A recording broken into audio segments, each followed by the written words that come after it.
Pokud v důsledku havárie na jaderném zařízení dojde ke kontaminaci okolí radioaktivními izotopy, najednou vznikne na kontaminované zemědělské půdě velké množství nevyužitelné biomasy a bude neustále růst i dlouhá léta po havárii.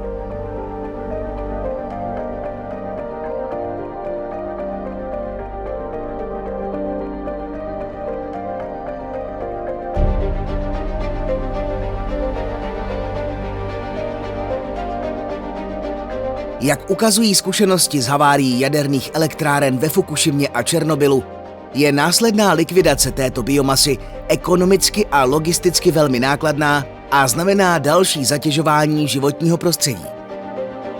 V konečném důsledku to může znamenat omezení až zastavení zemědělské činnosti na delší dobu s následnými negativními sociálně-ekonomickými dopady v regionu. Co tedy dělat s kontaminovanou rostlinnou biomasou? Možné řešení ukazují výsledky projektu likvidace radiačně kontaminované biomasy po havárii jaderné elektrárny, distribuce v krajině, logistika sklizně, využití bioplynovou technologií.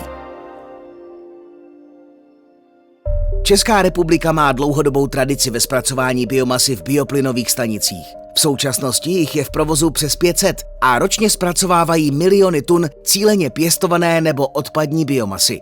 Například v Jihočeském kraji jich je 39 a některé v okolí jaderné elektrárny Temelín. Bioplynová stanice je soubor technologií a procesů, které slouží k výrobě bioplynu.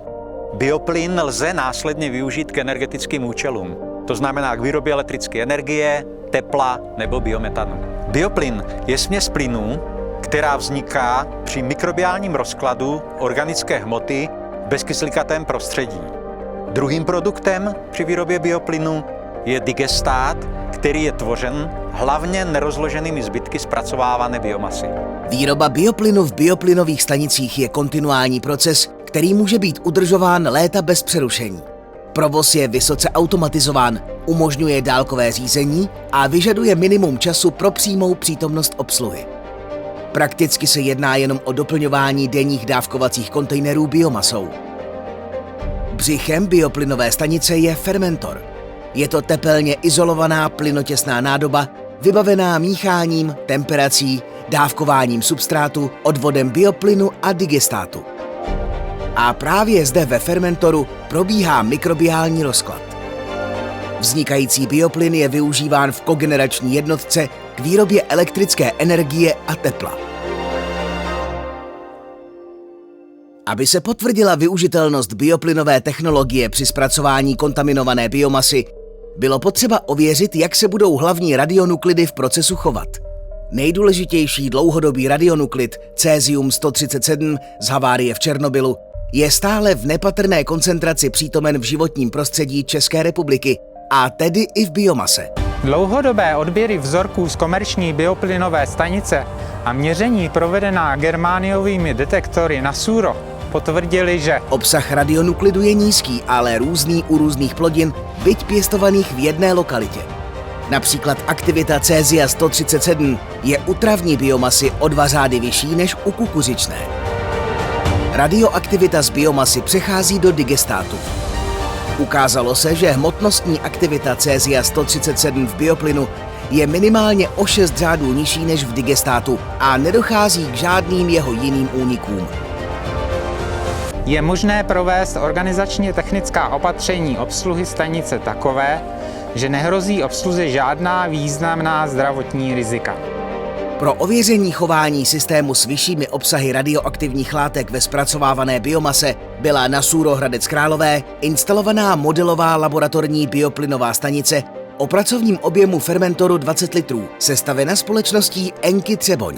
Tady v Hradci jsme uskutečnili několik vsádkových experimentů, ve kterých byla do fermentoru plněna travní nebo kukuřičná siláž kontaminovaná radionuklidem cézium-134. Aktivita přidaná k siláži do fermentoru byla až 80 kBq na kilogram nativní siláže, to jest až o 4 řády vyšší než průměrná aktivita cézia-137 v travní siláži dávkované do třeboňské bioplynové stanice. Obsah cézia-134 byl germaniovými detektory analyzován ve vstupní siláži a poté ve vzorcích digestátu odebraných během experimentu a po jeho ukončení. Byla testována možnost redukce objemu digestátu.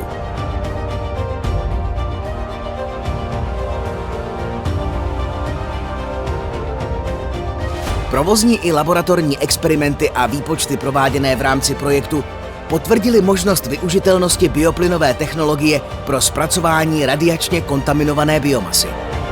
Hlavními výhodami této technologie jsou relativně rychlá konzervace a uskladnění velkého množství biomasy v silážních šlabech bioplynových stanic.